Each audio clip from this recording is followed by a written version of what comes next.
The wealthiest man in recorded history left behind a complete written manual for building wealth. It has been printed continuously for 3,000 years. You may own a copy right now. There exists a financial system complete, coherent, and still accurate, buried inside a document that billions of people have read their entire lives without ever seeing what it actually contains. Not because it is encrypted, not because it requires a credential, but because nobody ever told you to read it as what it is. If you believe that financial struggle comes down to income, discipline, or finding the right investment strategy, what you are about to hear will dismantle that assumption from the foundation. Why do people who understand every financial concept still end up in the same place at the end of every year? Why does the system work for some people and silently drain everyone else, even those who follow the rules? And why did the man who documented the most complete wealth-building framework in human history say that none of his strategies, none of his gold, none of his trade networks were the primary asset? There is a book sitting in most American homes right now. It has been in continuous print for over 3,000 years. It has been translated into more languages than any other document in human history. And inside that book, not hidden, not encrypted, not locked behind any academic credential, the wealthiest human being who ever walked this earth wrote down exactly how he thought about money. Not metaphors, not poetry, a system, a complete, coherent, working financial system that has never stopped being accurate because it was never written for a specific economy or a specific era. It was written to describe how provision actually moves, how wealth actually accumulates, how financial destruction actually happens. And it is sitting there right now, in plain language, in a book that millions of people own and almost nobody has ever read, as what it actually is. His name was Solomon. And before you dismiss what I am about to say, understand this. Solomon's annual income was 25 tons of pure gold. Not his total wealth, his annual income. Silver became so common in his kingdom that the historical record says it was treated like stone, piled in the streets as casually as gravel. Economists who have attempted to calculate his net worth in modern terms place it conservatively between $1 and $2 trillion. That is not a spiritual claim. That is an economic fact. And the man responsible for that level of accumulated wealth left behind a written system. It is still in print. You may own a copy. And if you have never read it as a financial document, if you have only ever read it as a devotional text, as a collection of inspirational verses, as something to quote at weddings and funerals, then you have been holding an instruction manual and treating it like a greeting card. That ends today. I want to tell you about a man I will call Daniel.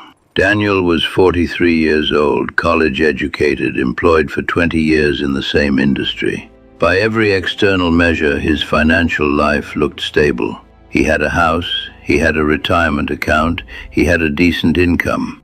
But every year, without fail, without explanation, the number in his savings account failed to grow the way it should have. Income came in. Expenses consumed it.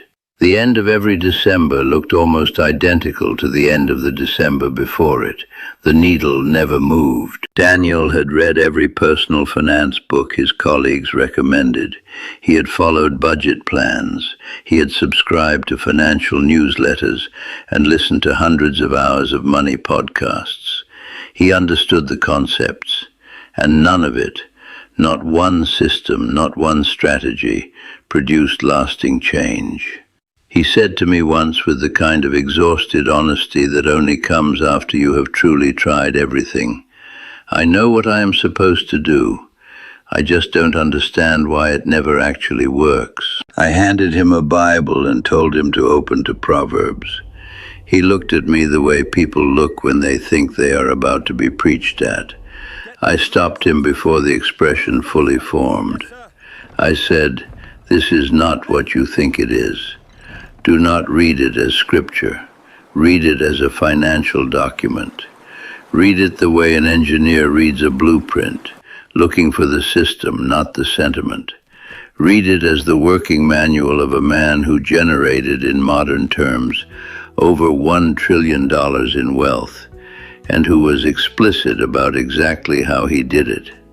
Daniel spent 3 weeks reading Proverbs and Ecclesiastes that way.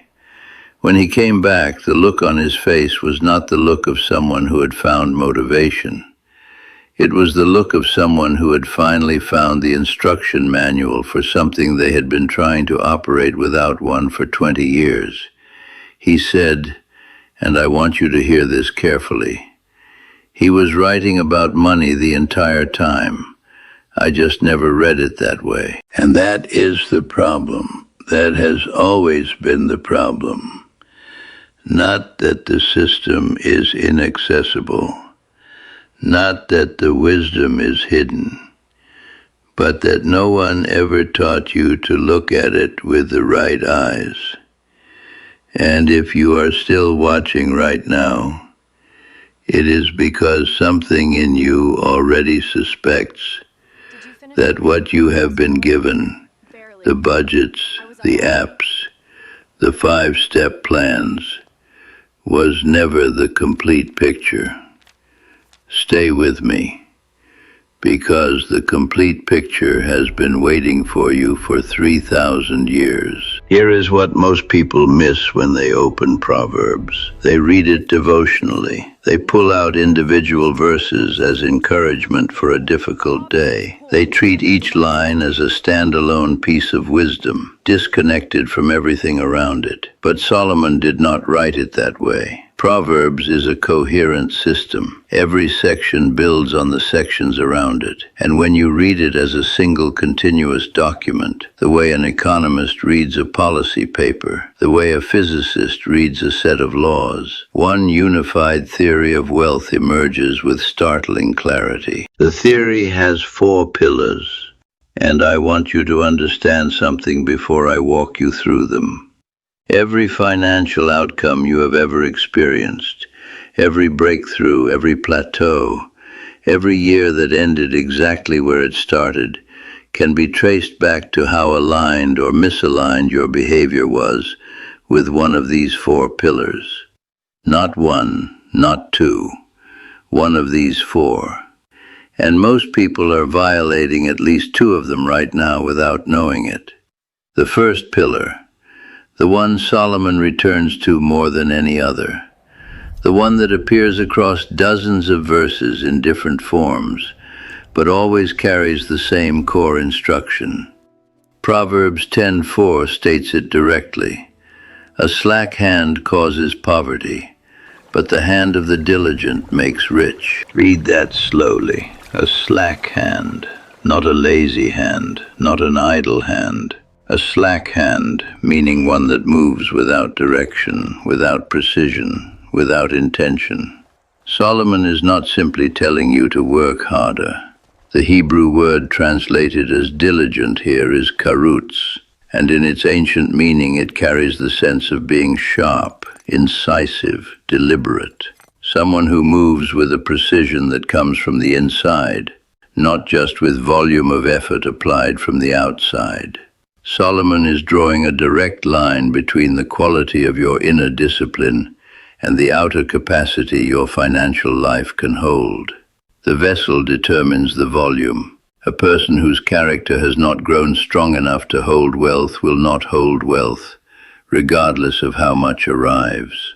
The provision can be sent, the channel can be open, but if the vessel is slack, it flows straight through. This is why Daniel's income evaporated every year. Not because he lacked effort, he worked exceptionally hard.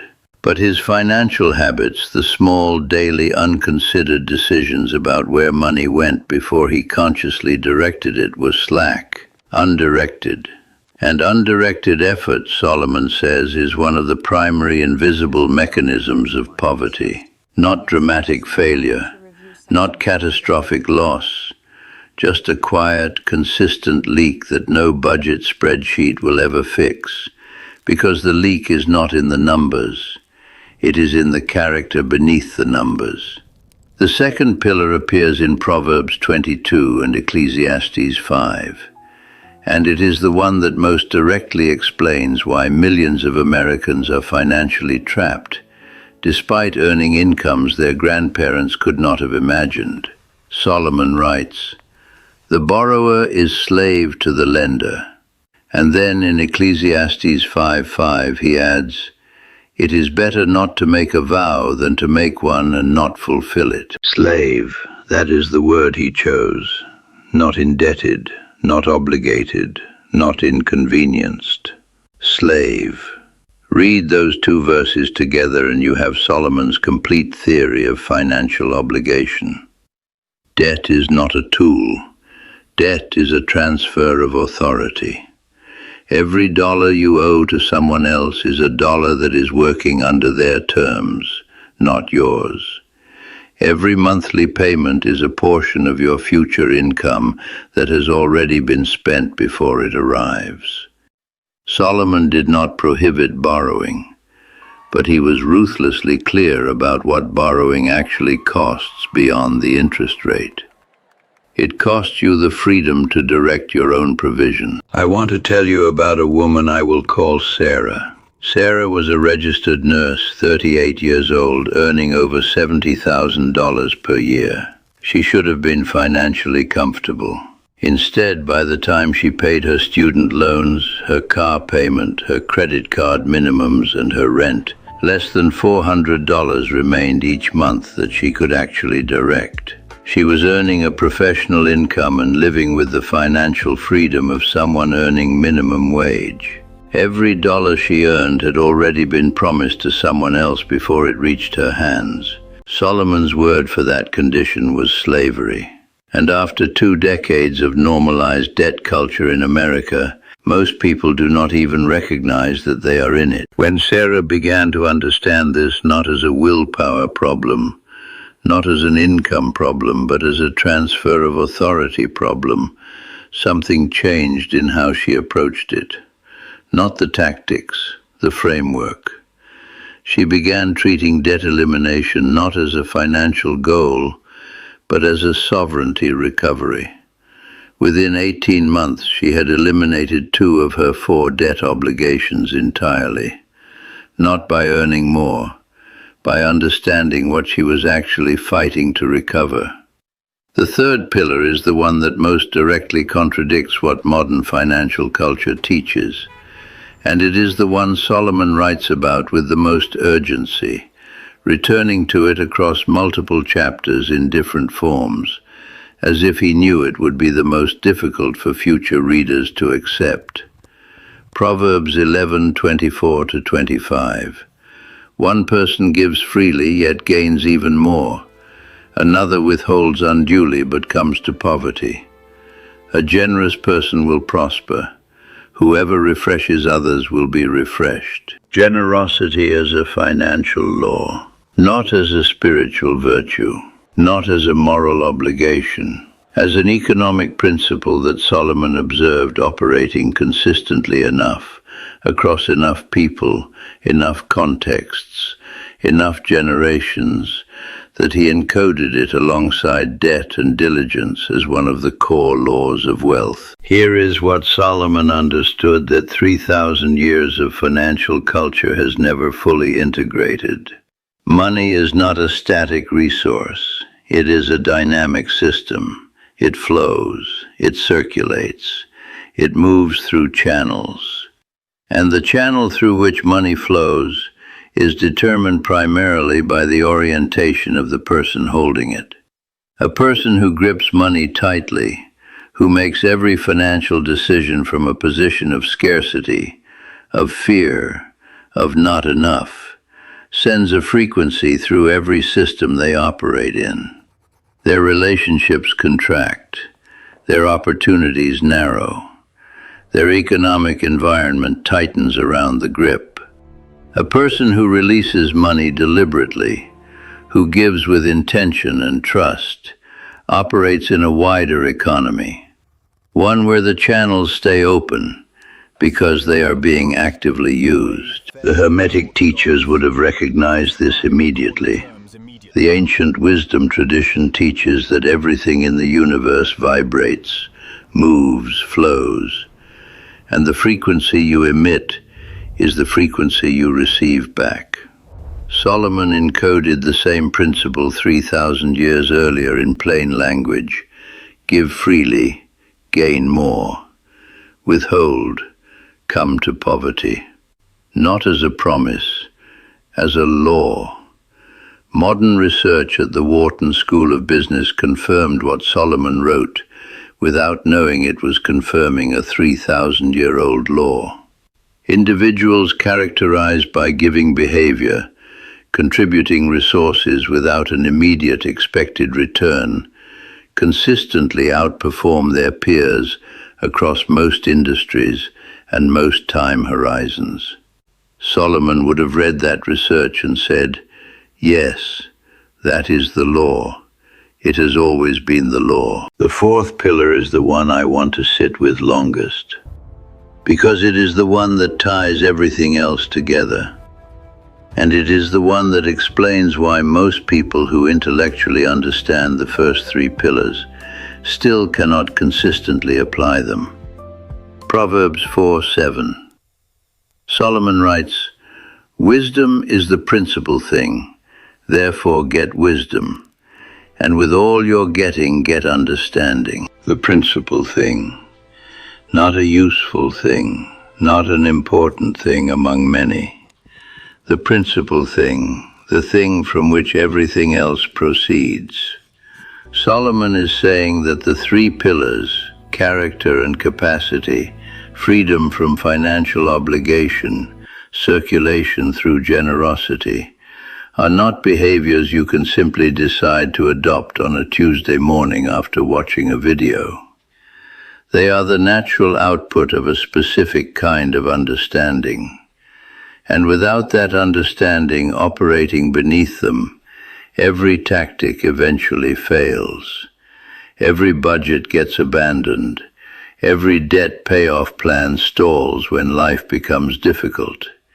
Not because the tactics are wrong, but because the framework beneath the tactics is missing. Think about this. Every financial outcome in your life, every pattern that keeps repeating, every cycle you cannot seem to break has a cause. And most of the time that cause is not external. It is not the economy, not your employer, not your upbringing. It is a missing framework, an operating system that was never installed. And Solomon says, with the directness of a man who built an empire from nothing but applied wisdom, get the framework first. Everything else follows. I want to tell you about a man I will call Marcus.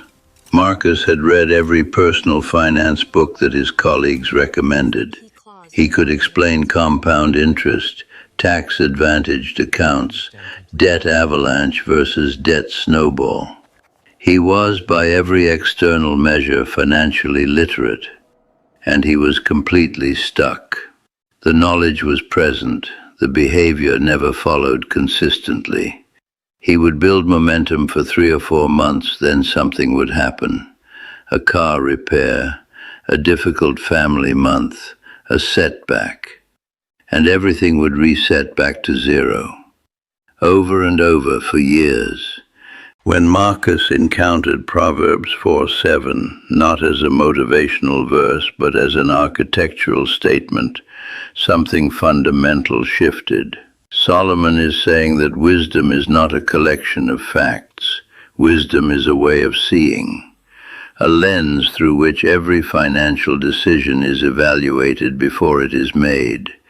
And without that lens, without that consistent internalized framework operating beneath every choice, each decision gets made in isolation, without the weight of the whole system behind it. That is why financially literate people stay broke.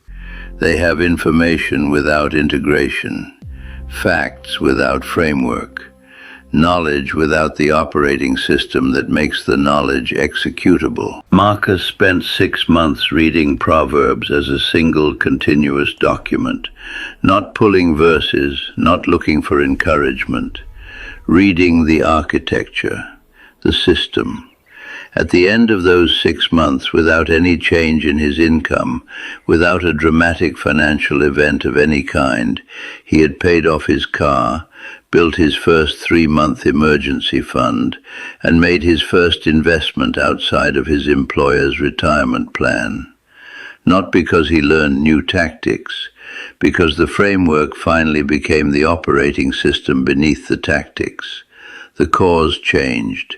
The effects followed. Here is what I need you to understand before this video ends. The book that contains this system is not hidden from you. It is not locked behind a paywall, a degree, or a religious credential. Solomon wrote it, as he says in the opening verses of Proverbs, for the simple, for those who lack understanding, to give them wisdom, instruction, and insight. He wrote it to be read by anyone, including you, including right now. The tragedy, and it is a genuine tragedy, is not that the system is inaccessible. The tragedy is that the people who were supposed to prepare you for financial life handed you a budget spreadsheet and called it financial education. While the most comprehensive wealth-building framework ever written sat on the shelf behind them, being read as inspiration instead of instruction, being quoted at funerals instead of applied at kitchen tables. The ancient wisdom tradition says that true knowledge only reveals itself when the seeker is ready. Maybe that is why this information has been sitting in plain sight your entire life, and you are only seeing it now, because now you are ready to read it with the right eyes. Here is your one action, not tomorrow, tonight. Open Proverbs, start at chapter 1, verse 1. Read it as a financial document, the way an engineer reads a blueprint, looking for the system, not the sentiment. And after every chapter, ask yourself one question. What is the structural principle here? And where in my financial life am I currently violating it? That question, asked honestly, chapter by chapter, over 30 days, will do more for your financial life than any course, any podcast, any advisor's recommendation you have ever received. Because the other things give you tactics for a specific moment, Solomon gave you a framework for every moment. And frameworks, unlike tactics, unlike market conditions, unlike economic cycles, do not expire. Write in the comments right now, which of the 4 pillars is the one you have been missing? Tell me, character and capacity, freedom from obligation, circulation through generosity, or the framework itself. Let that answer sit before you tonight. And if you know someone who has been working hard, doing everything they were taught to do, and still wondering why the results do not match the effort, share this with them. They are not failing. They are following incomplete instructions, and the complete instructions have been available for 3,000 years. Shalom.